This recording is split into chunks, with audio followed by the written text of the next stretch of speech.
in the end, a machine will respond to reason and people don't. And I grew up in a quite irrational household. It might be one of the reasons I became an actor, because I like to try and sort out and understand human behavior and its unpredictability. But machines, in the end, are predictable. Something, if it's not hardware, if it's not the hardware that's broken, it will be something you're doing wrong, something you've not thought. If you think the detective work of thinking back through the process, I love that.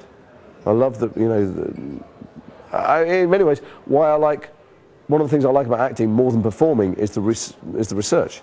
Understanding people, understanding what they do and why they've done it and how they think. And I apply that to computers more than anything else. I've always loved all the Mac operating systems. I love the Mac designers, because they start from, well, what does somebody want when they sit at a computer?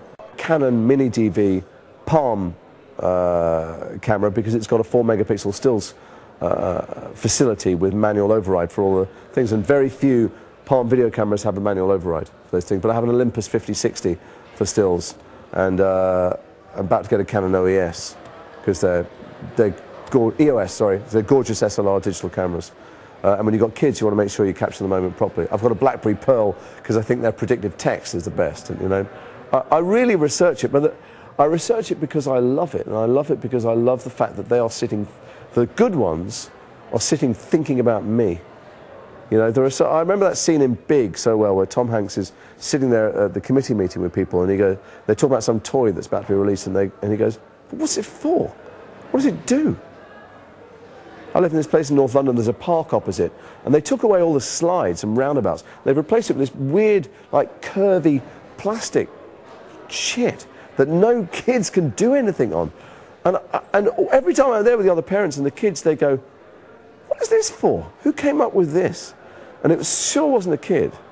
And so I love it when there's technology that someone's really thought about, and I like it when it goes wrong and I can sort out the problem.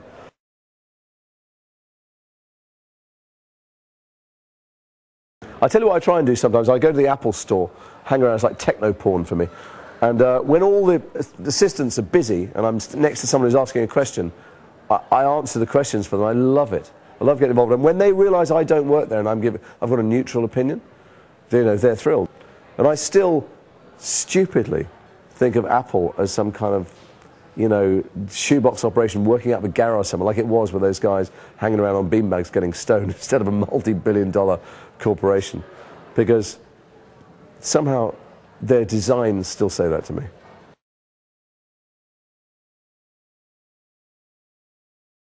Oh God, there's loads of actors I like to watch. But you know what, I only like to watch them when they have good scripts. That's, you know, there's nobody I like to watch when they're not, you know. God, I could stand there and listen for hours, you know. I like watching Robert Downey, I like watching Mark Ruffalo, I like watching Peter Sarsgaard, I like watching Maggie Gyllenhaal. But it really, it's more often the films that they've chosen to do. There's gazillions of actors who are fantastic, loads and loads and loads of them, when they're in the right films.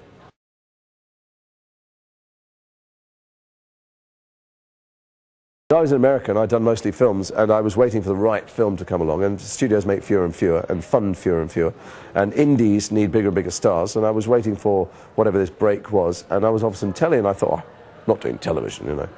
And then I read these scripts, and I thought, these are great. It's my favourite show. Why would I be such an idiot not to do it? And I did, and opened up my eyes, made me realise something, which is that I watch television all the time. Good television. And I don't go to the movies that often, because movies are made for teenagers most of the time. Little indies aren't, but indies don't really, you can't make a living doing them. They go to film festivals, it's great, you get free t-shirts. But I thought, why would I be snobby about telling interesting, complex stories on telly? Because grown-ups, and grown-ups with kids particularly, they stay in. They don't have to see a film on the first Friday night it comes out, and they certainly aren't going to go back and see a film 10 times, which is what the blockbusters need. So that's why those things are catered to teenagers. When people are trying to tell me interesting, complex stories, they often do it on telly.